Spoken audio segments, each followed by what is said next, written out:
A lot of tools to work on your trains. Some of the different tools here for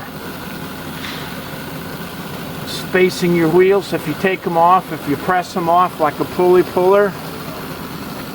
Also, you've got something here that you can pinch the tracks together for both the Gargraves and the tubular track over there. And this is particularly interesting.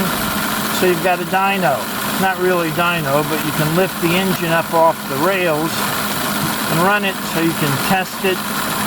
In the computer world, that would be called a burn-in.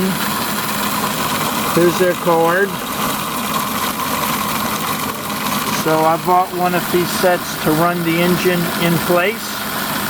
And I also bought a couple of more pieces and parts and tools right here. This is a spacer so you can tell how far apart to put the flanges if you pull a wheel off of the engine. And I've got this piece right here where you can pinch the pins together and get a tight fit so the train doesn't go thunk, thunk, thunk. And also you've got good electrical contact.